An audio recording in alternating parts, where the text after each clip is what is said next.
todos los municipios, es decir, toda la población tiene el mismo nivel de acceso de todos. Pero desde luego, si hay un estado que está teniendo un momento de emergencia epidémica, pues tenemos que anticipar o acelerar el paso en ese estado o en esa región. Es decir, será de acuerdo a la edad, independientemente de Es los correcto, enfermedades. es Y correcto, Sara. preguntarle si conforme avanza el tiempo, llegan más vacunas, se compran más vacunas, digamos, se producen más de acuerdo a los avances que hay, ¿se podría acelerar también el plan de vacunación o ese ya se quedaría independientemente de eso? Qué buena pregunta, también muchas gracias. Conforme vayamos teniendo mayor acceso a nuevas vacunas porque vayan existiendo, como ya explicó el canciller, tenemos todo un portafolio de vacunas al acceso de México que estratégicamente fue identificado. Por cierto, siempre agradecemos al canciller y a la Secretaría de Relaciones Exteriores, a todo su equipo, porque participaron de una manera fenomenal justamente en esa identificación y acceso a las vacunas en el mercado mundial, ¿no? Tanto la parte colaborativa de COVAX como la parte de los convenios bilaterales. Conforme esto se vaya concretando, porque las compañías acaben sus ensayos clínicos fase 3, empiecen a tener capacidad de producción, se empiecen a hacer contratos, nos amplía la dotación, porque simultáneamente vamos a tener abastecimientos. Y entonces ahí es donde vamos a poder acelerar el paso, y también ahí es donde participarían formas no convencionales de vacunación, porque no queremos que la capacidad instalada del Sistema Nacional de Salud sea un factor restrictivo. El número de personas vacunadoras, el número de unidades de salud, eso pudiera ser un factor restrictivo. Por eso en el planteamiento de la política de vacunación hemos considerado mecanismos creativos, mecanismos alternativos para expandir la capacidad de vacunación. Y finalmente, nada más, en el tema de los niños, la vacunación en los niños sería, digamos, en la última etapa, entiendo, y estaría sujeto el regreso a clase sujeto a la vacunación. No necesariamente, de hecho no. La dinámica de transmisión de las comunidades escolares tiene sus peculiaridades y llevamos también muchos meses trabajando con el secretario de Educación Pública, el maestro Moctezuma Barragán, precisamente en diseñar los mecanismos que harían factible el retorno a clase. Todo esto en el escenario sin vacuna. En un momento dado, ¿el tener vacuna puede ayudar? Sí, sí puede ayudar, pero no es una cosa que nos limite. Gracias, presidente. Y solo si me permite nada más preguntarle, esta iniciativa que envió para la regulación de los agentes extranjeros en México, como los de la DEA, ¿es prioridad para usted para que se apruebe en este periodo en el Congreso? Y si esto no ha causado fricciones con Estados Unidos. Gracias. Bueno, hay una iniciativa en este sentido para normar la relación, porque no existe un marco legal claro sobre la cooperación. En otros países hay reglas, hay normas, en Estados Unidos, de lo que pueden ellos permitir a integrantes de otros gobiernos realizar en su territorio como países independientes, libres, soberanos. Entonces, nosotros queremos de una vez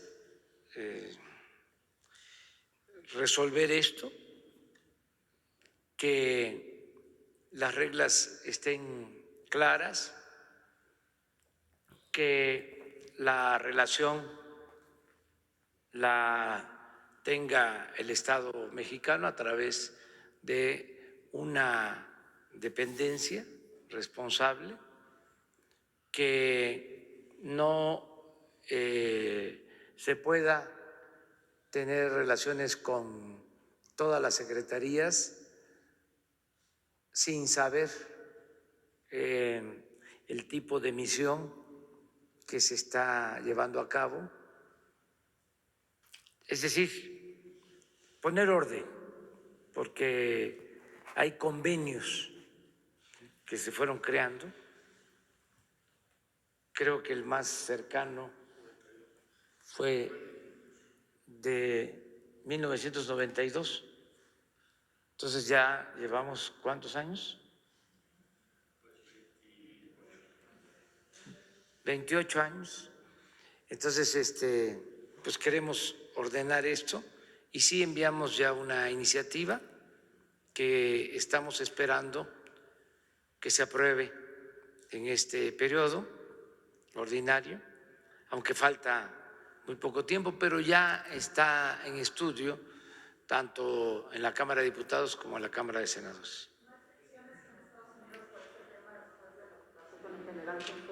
No, no, son muy respetuosos los del gobierno estadounidense de las decisiones que nosotros tomamos, como también nosotros somos respetuosos de las decisiones que toman en Estados Unidos y en cualquier otro país. Entonces sí necesitamos que haya reglas claras en la cooperación, como sucede en cualquier país del mundo. Está todo reglamentado, regulado, y en México, por una situación especial, no existe un marco jurídico claro sobre cómo debe llevarse a cabo la cooperación para el combate a la delincuencia y para garantizar la paz y la tranquilidad en México y en el extranjero. A ver, pero ya atrás. Gracias, presidente. Esteban Durán, Expresión México. Presidente, ya hace días le denuncié sobre un caso de un superdelegado en Chihuahua. Usted me pidió pruebas, sin embargo, atendiendo el calendario de asistencias de medios, bueno, pues hasta ahorita es que ya las tenía, incluso ya Jesús Ramírez tenía conocimiento de eso. Sin embargo, quise hacerlo aquí en conferencia, dadas el golpeteo en redes sociales.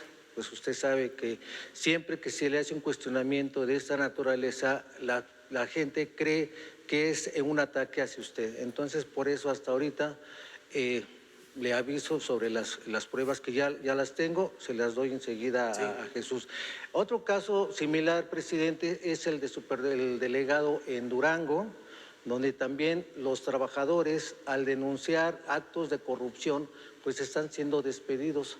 Son 60 empleados, entre hombres y mujeres, quienes ya desde hace tiempo les dijeron que ya no trabajan ahí, no les han entregado su dinero e incluso ya interpusieron una queja ante la Junta Local de Conciliación y Arbitraje, y es el momento que no han tenido ninguna respuesta. Han tomado también las instalaciones de la Secretaría de Bienestar en Durango para ejercer presión en este sentido. Incluso el delegado allá les envió la Guardia Nacional para desalojarlos. Sin embargo, al no haber elementos, al no tener el personal de la Guardia Nacional para desalojarlos, puesto que era una manifestación pacífica, pues decidieron dejarlo hasta ahí. Es un llamado, presidente, de estos empleados quienes están desesperados y dicen que ellos están con la Cuarta Transformación, están a favor de ustedes, pero que no pueden permitir que personal, que gente, funcionarios hagan mal uso de estos recursos al estar en esta secretaría. También tenemos los elementos, las pruebas se las hago llegar a Jesús. Finalmente, presidente, ahorita aprovechando que está el canciller, hay un caso, una mujer que se encuentra aquí en la calle de Moneda y quien desde hace tiempo ha venido pidiendo la ayuda de la Secretaría de Relaciones Exteriores, del Consulado en Italia, así como de la Oficina de Protección a Mexicanos en el Exterior. Ella tiene un problema de las cuales sus hijos están secuestrados en Italia. Ha habido algún tipo de problemas con el papá de sus hijos y tuvo la necesidad de venirse para acá porque allá no encontró eco, no encontró quien le apoyara, ni la embajada ni el consulado. Inclusive tengo ya igualmente audios, fotografías y documentos para que en su momento que se lo requiera la Cancillería, inmediatamente pues se los pasemos para que pueda atenderle. Es pues un llamado desesperado de esta madre que ya no ve cómo la manera de que le pongan atención y de esta manera le presten ayuda. Gracias, presidente. Muy bien, pues con Jesús los dos asuntos, el de Chihuahua y el de Durango, para tratarlo. Y ahora Marcelo está tomando nota y antes de que, o terminando la conferencia, que platiques con el secretario para darle más información y nosotros atendemos esto. Muy bien, a ver.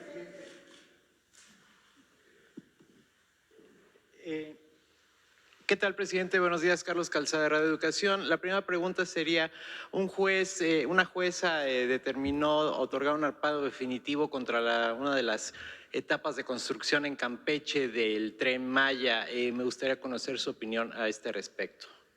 Pues no tengo información más detallada, pero vamos a ver de qué se trata y siempre se cumple con el mandato de los jueces del Poder Judicial. Hay muchos intereses inmiscuidos en todo lo que hacemos de obras, quisieran que fracasáramos. Acuérdense ustedes de cuántos amparos promovió la fundación de Claudio X González para que no se construyera el aeropuerto Felipe Ángeles. Cientos de amparos. Lo mismo en el caso del Tren Maya, hay varios amparos, pues se han ido resolviendo, no hay ningún atropello a derechos humanos, se protege el medio ambiente, no se comete ninguna injusticia. No conozco el fondo del asunto, pero es muy probable que esté vinculado con propósitos políticos electorales. Tenemos que andar brincando obstáculos. Ya somos expertos en la carrera de obstáculos. Pero se cumple con la legalidad. Vamos a ver de qué se trata y vamos a resolver. Bien, la segunda pregunta, presidente. La Comisión Interamericana de Derechos Humanos ha abordado el tema de Ernestina Asensio y ha manejado, que su gobierno reiteraba la tesis del gobierno de Felipe Calderón de que la señora habría muerto por una gastritis maltratada. Sin embargo, los familiares continúan insistiendo ante la comisión en que se reabra el caso. ¿Sería esto posible, que se volviera a abrir el caso y se hiciera una nueva investigación acerca del caso de Ernestina Asensio? Bueno, en unos días más va a estar aquí la licenciada Olga Sánchez Cordero y Alejandro Encinas, porque se va a dar respuesta a un planteamiento que hizo un compañero periodista sobre unas detenciones arbitrarias que se hicieron en su tiempo y unos procesos legales donde se presume que hubo tortura y quedamos en darle respuesta a estos familiares y a estas personas que son defensoras de derechos humanos. Entonces, hoy tratamos ese asunto en el gabinete y van a venir para informar tanto la licenciada Olga Sánchez Cordero como Alejandro Encinas, y vamos a pedirle a Alejandro Encinas que nos responda a lo de tu pregunta. Es un hecho que sucedió, creo que en el gobierno de Calderón, en la Sierra de Zongolica, en Veracruz, lo tengo presente, de una anciana que fue víctima pues de un atropello, de un abuso. Entonces, hay que ver cómo está el expediente.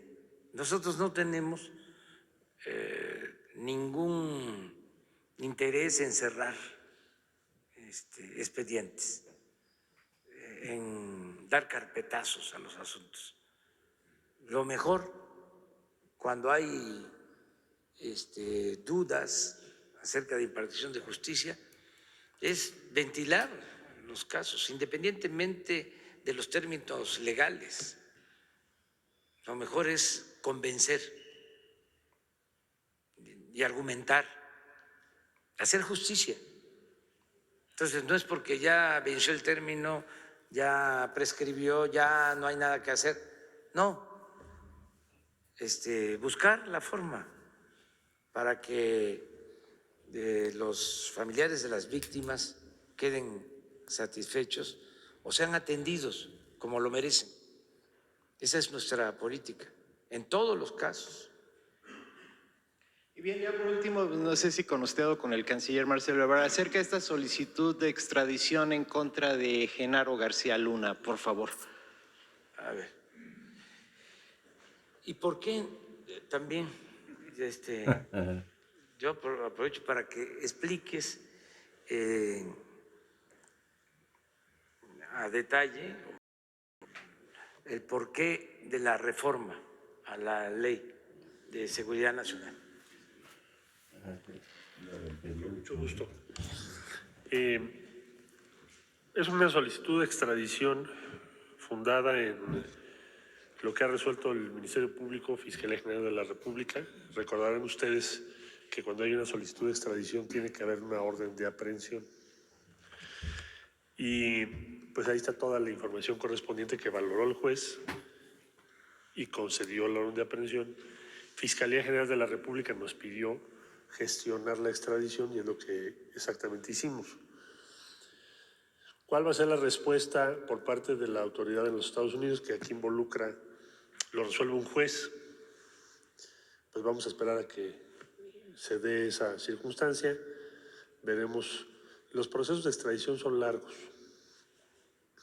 porque desde luego el que es sujeto de una solicitud de extradición tiene derecho a defenderse. Entonces, ya se presentó y ahora viene un proceso que estimamos va a ser largo, no es un proceso muy corto. Y veremos qué es lo que resuelve él o la juez que conozca el caso. Ese es el origen y es lo que esperamos que sean los siguientes pasos. Reforma a la Ley de Seguridad Nacional, se adiciona aquello que tiene que ver en general con agentes extranjeros en México. Desde luego que hay muy diversas disposiciones de diferente orden jerárquico normativo. Te vas a encontrar notas diplomáticas, en el caso de Estados Unidos, pero no solo. Te vas a encontrar disposiciones que obligan a diferentes instancias del Ejecutivo Federal, como es el acuerdo de 1992. Te vas a encontrar acuerdos bilaterales, pero no hay un código en donde puedas tú ver claramente cuáles son las reglas que se deben de seguir. Entonces, el primer propósito es que aquello que está en diferentes disposiciones de diferentes jerarquías se toma para establecerlo claramente en un solo cuerpo legal, que es esa ley que regula la seguridad nacional. Segundo lugar, pues obliga a todos los agentes, no solo a los de la DEA, no solo a los Estados Unidos, no está hecho para un país, está hecho para todos los agentes extranjeros en México. Tiene dos elementos sustantivos, si se me permite. El primero es, entonces, codificar, precisar diversas obligaciones o limitaciones que están establecidas en muy distintos ordenamientos, pero acá están en una sola disposición legal, si así lo acuerda el Senado de la República y la Cámara de Diputados. Segundo, principio de reciprocidad. No se está pidiendo o estableciendo en esas disposiciones nada que sea distinto a lo que le piden a un mexicano, me refiero a agente diplomático, en el exterior. Tenemos que informar, por supuesto, la acreditación, la información, el respeto a los límites de ley en el país en el que estemos. Por ejemplo, los agregados militares o navales o los enviados de diversas instituciones de México, la Fiscalía General de la República o la Guardia Nacional, tienen las mismas obligaciones. Entonces, principio de reciprocidad. Entonces, el primero es un principio de orden, el segundo es un principio de reciprocidad frente al exterior y un tercer elemento sustantivo que es el ordenamiento al que debemos sujetarnos los servidores públicos federales, estatales o municipales, que eso deviene de la Constitución de la República. ¿Por qué? La Constitución dice la política exterior es una potestad del Ejecutivo Federal. Entonces no puede haber convenios de un estado o un municipio, no puede haber reuniones, intercambios de información que no sean del conocimiento del Ejecutivo Federal, porque es lo que manda la Constitución de la República. Entonces, síntesis. El primero es un tema de orden y de que quede claramente establecido en la ley, porque al hacerse así es exigible. Si no, es a veces sí y a veces no, depende. Es exigible. Segundo, establece el principio de reciprocidad respecto a otras naciones del mundo, todas en general, donde lo que se le exige a México es lo que México exige. Claro que el principio de reciprocidad es mucho más complejo que eso, pero lo sintetizo para explicar cuál es el fundamento. Y tercero,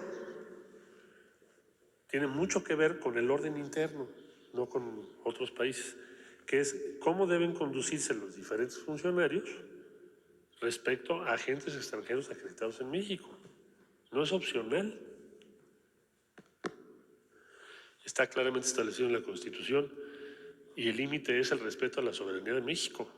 Entonces, ese es el propósito. No está esta disposición legal organizada en torno a una agencia, a un hecho o a un país, sino a todas las representaciones en México.